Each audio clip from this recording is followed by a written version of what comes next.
said, I am going to build a motor right now.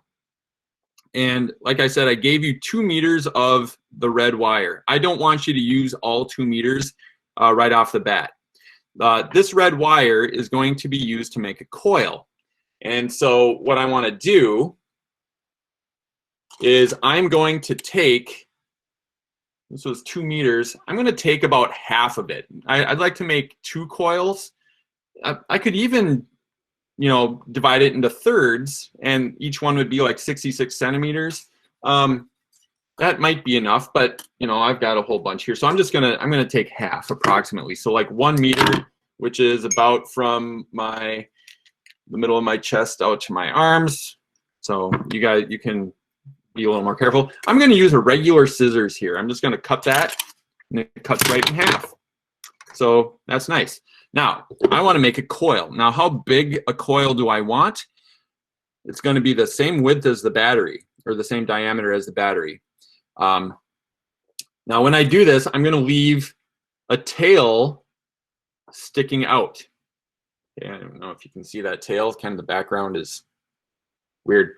And then I'm going to just wrap this around as many times as it goes, until I get to a point where I have another tail. So you can see there's one here and there's one here. And I'm going to take that coil off the battery, and now I've got a nice round coil. Now these tails I need to kind of stabilize my coil here. So I'm going to wrap the tail around a couple times so that the loops don't come undone. I'll do it on the other side as well. And I want these tails to be opposite one another on either side of the coil. All right, and actually I'm going to wrap this one around one more time.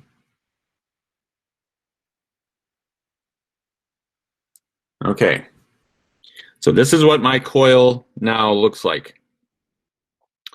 Now here's the thing, I said that copper is typically not red, and we know that that's true. And this is red, and I gotta wrap this around one more time. This is red because of that paint that they put on, and that's an insulator. Well, the problem is I need to get some of that off, right? And so here's what I'm gonna do. I'm gonna take the blade of my scissors right here, and I'm going to set this down on the table, and I'm going to scrape that off like that. I got to push pretty hard here. I hope I don't wreck my table. And I don't think you can really see me do this right now. But essentially what I'm doing is I'm just scratching off all that red paint on one side.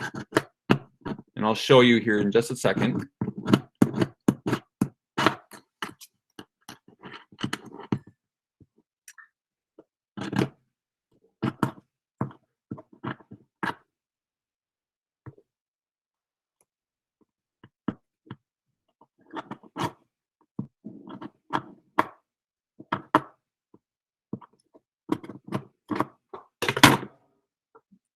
So I don't know how well you can see that there, but you can see that this is red, and you can see that this is now copper in color.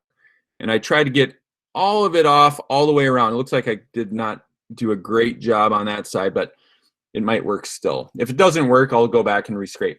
Now, on this side, I only want to scrape it off on one half of it. I want one side to stay red, and I want the other side to be copper. So I'm going to scrape off, like I said, just one side.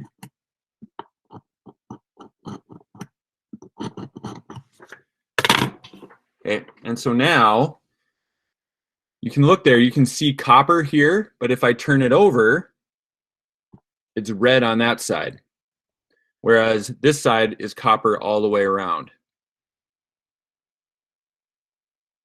And I should do a better job here, but in the interest of time, I want to see if I can just get it to work as is. All right, so that's my coil. This is the part that moves. Now, the next thing I need is I need to make a little holder for that coil on my battery. And I gave you 4 paper clips. You only need 2, but sometimes when you do this, you break one, and so I gave you a couple extras. I'm going to take my paper clip. I'm going to bend it out like this. Okay, I'm going to do it with another one. And I want to attach these to my battery. Right now, anytime you attach a battery to something, like let's say I put this in a flashlight, or let's say it's in the back of a remote, in which case it'd probably be like, you know, AA batteries instead. But the point is, you see like a spring in there and you see a metal piece. These 2 ends are the terminals. And if you look on your battery, here it says plus, that's the knobby end. I don't know if they put a minus sign on the bottom. They don't, but anyway, this is the negative terminal and this is the positive terminal. Does it really matter to us which is which? No, but those are the 2 things that have to be contacted. So I'm going to take what I want to do is I want my paper clips to contact those 2 places. And I'm going to put them so that it looks kind of like this. And that's what's going to hold my coil. All right, now they're not going to just stay there, so that's why I gave you a rubber band. And it's a big thick rubber band, and actually I can just put the rubber band on first, and I'm going to probably have to double it. So put it on and then get it back on here like so. Probably a little better, do a better job than that. Anyway, it's sort of tight, which is good because what I'll do now is I'm going to slip this, and notice one end here is smaller than the other. I'm going to put the small end in.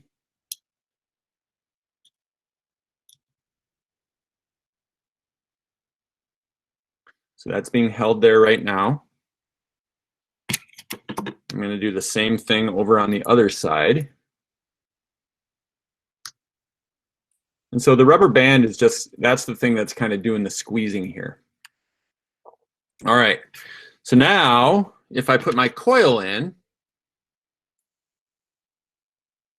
I want to make sure these are balanced.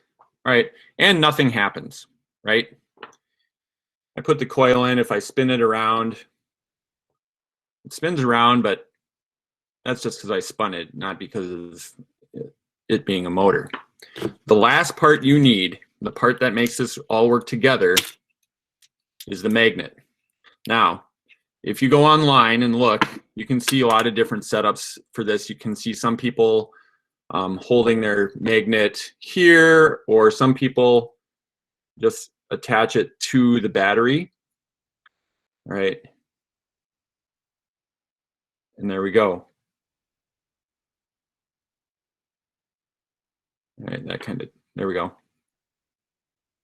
Now I've created a motor. Just that simple. And this, as long as it stays balanced, again, it's not perfect. It's not like machine shop made or anything. You just saw me make this. This is what I want you to do. I want you to build this motor, and we're going to be using it as we go.